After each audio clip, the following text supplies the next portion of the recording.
आप देख रहे हैं स्टूडेंट स्टडी सेंटर। आज हम लोग कक्षा 10 की मैथ एनसीईआरटी का लेसन 8 ट्रिग्नोमेट्री सॉल्व करेंगे। सबसे पहले हम लोग 8.1 सॉल्व करेंगे।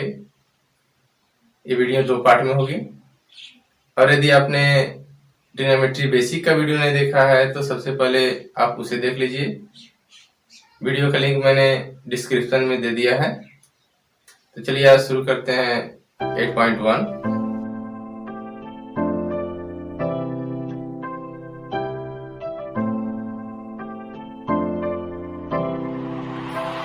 8.1 में पहला सवाल दिया गया है एक त्रिभुज एबीसी जिसमें ए बी बराबर 24 सेंटीमीटर और बी सी बराबर 7 सेंटीमीटर और पूछा गया है साइन ए कॉस ए तथा साइन सी और कॉस सी की वैल्यू। सबसे पहले हम लोग त्रिभुज का स्ट्रक्चर बना लेते हैं। समकोण त्रिभुज बनेगा।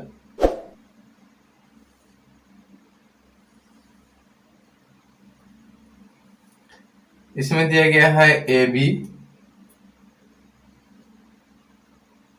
सी त्रिभुज जिसमें हमें ए बी की वैल्यू 24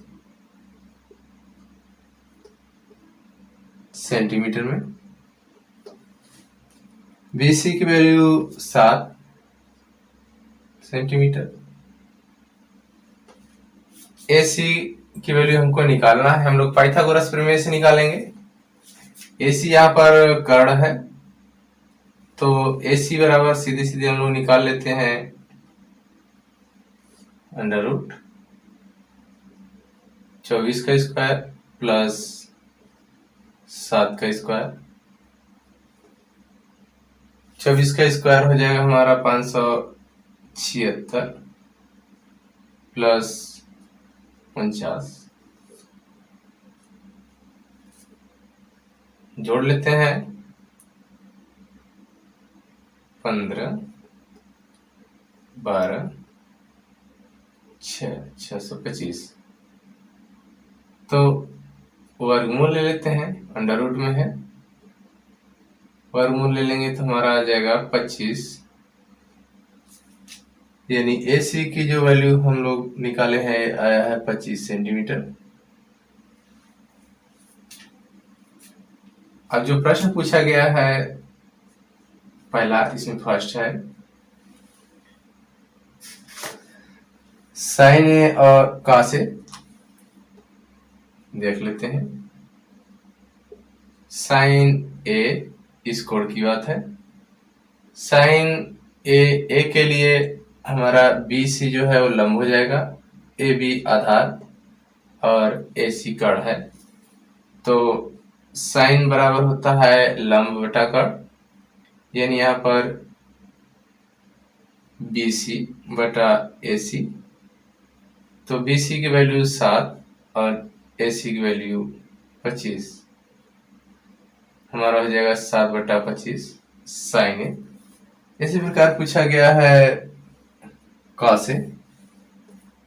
तो कॉस ए बराबर होता है आधार बटा कर्ण। ए बी आधार है बटे ए सी। तो 24 ए बी की वैल्यू और ए सी 25, 24 बटा 25। पहले में सेकेंड सवाल हमारा पूछा गया है अब सी के लिए। जब ये कोण सी के लिए हम लोग निकालेंगे, इस समय हमारा ए बी जो होगा यह लंब होगा और बी सी जो होगा ये आधार। कर्ण तो हमारा वही रहेगा फिर भी। तो साइन सी, सेकेंड सवाल, साइन सी के लिए लंब बटा कर्ण यानी 24।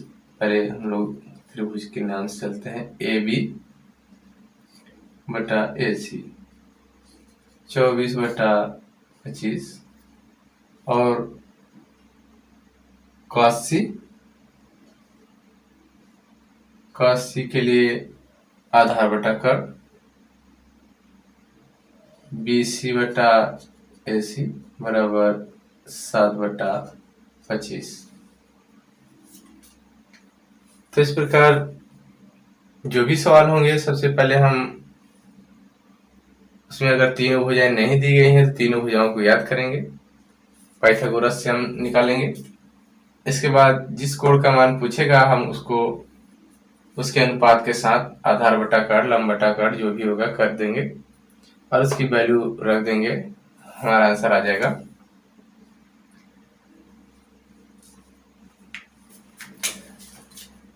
दूसरा सवाल देखेंगे। दूसरे सवाल में पूछा गया है tan p minus cot r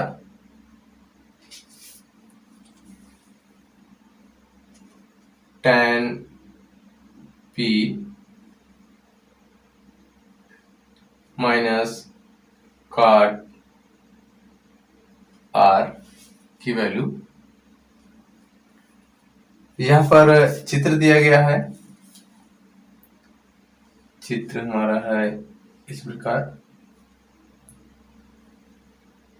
P Q R। P Q 12 centimetre और पी आर 13 सेंटीमीटर। तो सबसे पहले हम लोग क्यू आर निकालेंगे। क्यू आर हमारा आधार है। क्यू आर बराबर हो जाएगा √कॉड स्क्वायर यानी 13 स्क्वायर माइनस 12 स्क्वायर। हल कर लेंगे। 13 का स्क्वायर हमारा आ जाएगा 169 माइनस 144, माइनस कर लेते हैं 5 और यहाँ पर 2, 25। तो हमारा आ जाएगा 5, यानी क्यू आर की वैल्यू हमारी आ गई 5 सेंटीमीटर। अब यहाँ पर जो दिया गया है हम इसका वैल्यू निकालेंगे। tan p minus cot r। तो tan p इसके लिए बात है, तो हमारा हो जाएगा tan लंब बटा आधार यानी क्यू आर बटा P Q minus cot r, इसके लिए आधार बटा लंब, फिर भी वही होगा क्यू आर बटा पी क्यू। वैल्यू रख देते हैं, दोनों की सेम वैल्यू होगी 5/12 माइनस 5/12। जब हम बराबर संख्या को घटाएंगे तो हमारा वैल्यू आ जाएगा 0, तो इसका आंसर हो जाएगा 0। अब हम तीसरा सवाल देखेंगे। तीसरा सवाल में दिया गया है sin a बराबर 3/4, sin a बराबर 3/4। तो पूछा गया है cos a और tan a की वैल्यू कितना होगी, यानी cos a बराबर क्या होगा और tan a बराबर क्या होगा। तो सबसे पहले हम इस त्रिभुज को बनाते हैं। sin a बराबर 3/4, इसका मतलब होता है sin है तो लंब बटा कर्ण है, यानी हमारे पास जो त्रिभुज है वो इस प्रकार है। यहाँ पर a अगर है तो हमारा लंब है 3 और कर्ण 4। आधार हम लोग पाइथागोरस से निकाल लेंगे।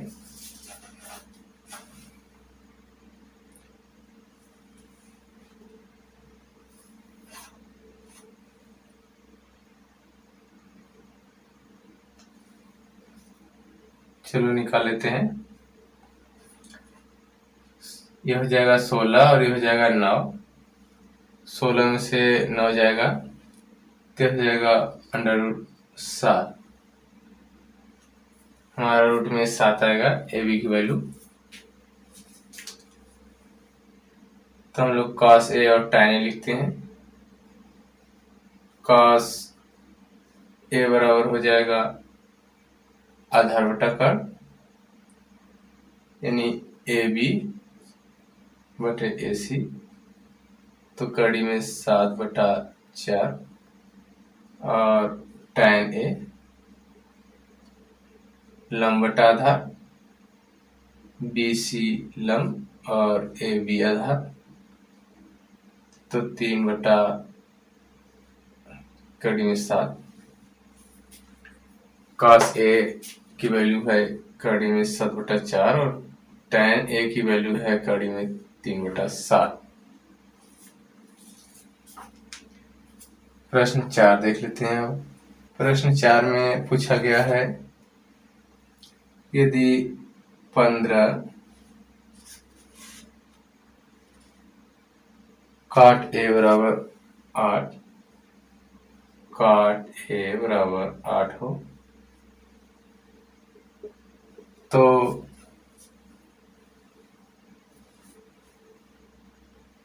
sin A और cos A sec A, sin A और sec A का मान ज्ञात करना है।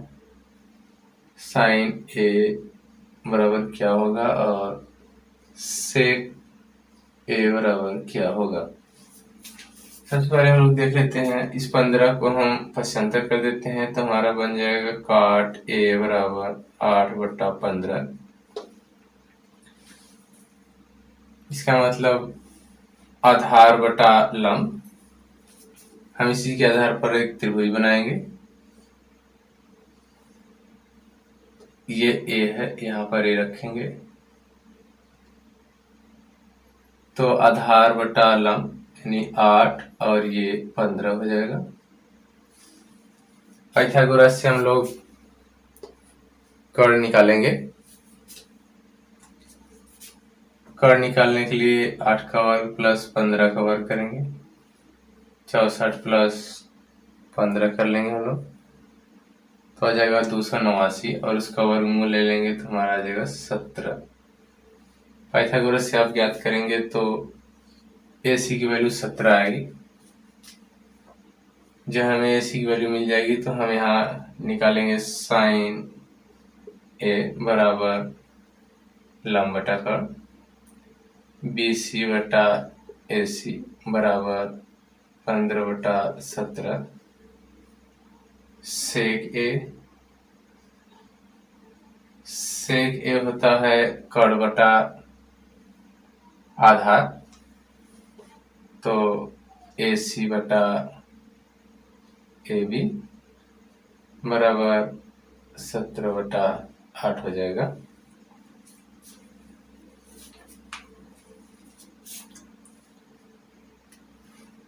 एक प्रश्न और हम लोग आज देख लेते हैं, इसके बाद अगले पार्ट में देखेंगे। सेक थीटा बराबर 13/12।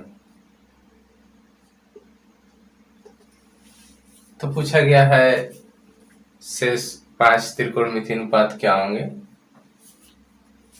हम इसके आधार पर एक त्रिभुज बनाएंगे। थीटा मान लेते हैं यही है, इसी कोण की बात हो रही है। इस त्रिभुज का नाम हम खुद से दे देते हैं, यहाँ पर दिया नहीं गया है। सेक थीटा आधार बटा कर्ण होता है,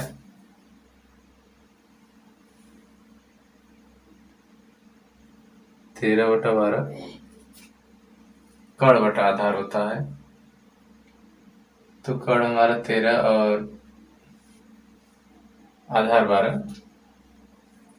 लंब हम लोग निकाल लेते हैं, 13 स्क्वायर माइनस 12 स्क्वायर करेंगे,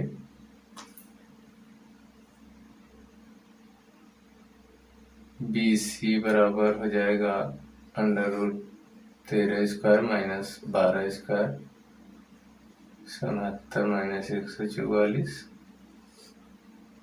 बराबर हो जाएगा √25, तो 5 आ जाएगा हमारा, BC बराबर 5। तो बाकी हम अनुपात लिखेंगे, जैसे साइन थीटा बराबर 5/13 लंब बटा कर्ण, कॉस थीटा बराबर आधार बटा कर्ण 12/13, टैन थीटा बराबर लंब बटा आधार 5/12। इसके बाद कोसेक थीटा बराबर